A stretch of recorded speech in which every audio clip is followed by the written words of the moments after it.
Barely able to open her eyes. The scars on this teenager's face are from an acid attack. She was on her way to school, but after a brutal attack, she's here at this hospital in Kandahar. Her sister explains the horror of the attack. Suddenly 2 motorcycles stopped us and sprayed acid on my sister's face. I tried to rescue her and they sprayed my face too. Whilst the Taliban were in power, their strict interpretation of Islam banned girls from going to school. No groups have claimed responsibility, but violence in Afghanistan is on the rise, with the country's defence minister asking for more money and equipment to fight Taliban violence.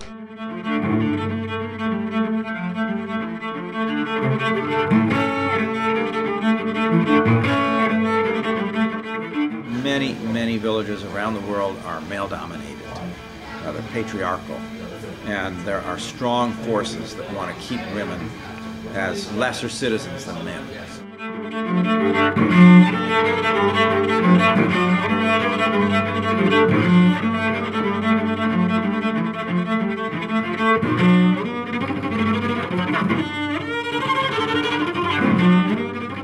Because of the years of war, the whole education system fell apart.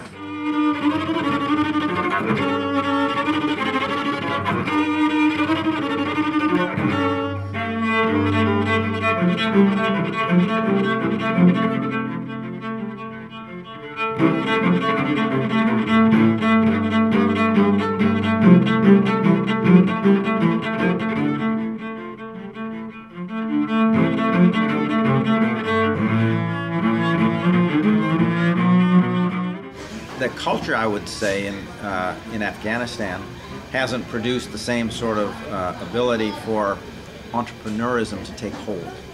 There are millions of Afghan kids that are ready to go to school, but there isn't the right facilities for them to attend school.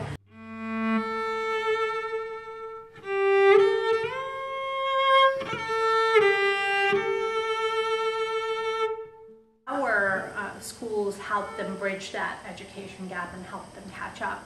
We currently have 500 girls and 2 girls' schools we have. And last year we started a boys' school, which has 250 students. We have 80 women in our women's literacy classes, because right now the literacy rate with women in Afghanistan is around 14%.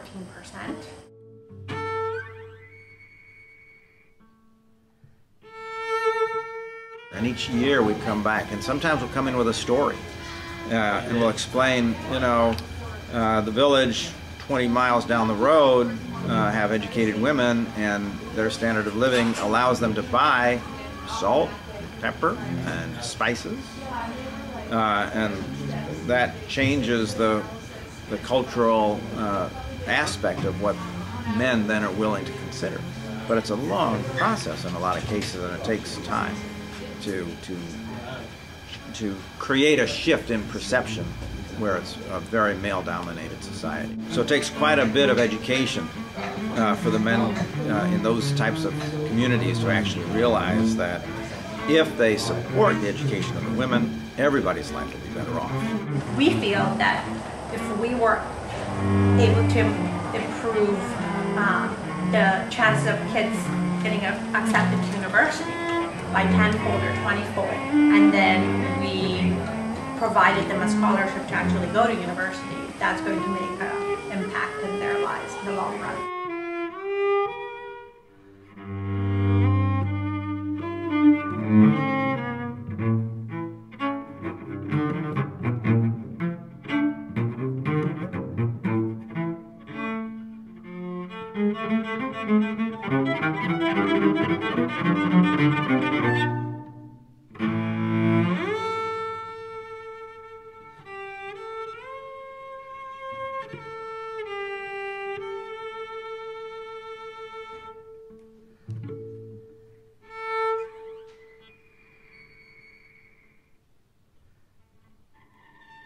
You can volunteer with the organization, you can help fundraise with them, you can contribute to the program.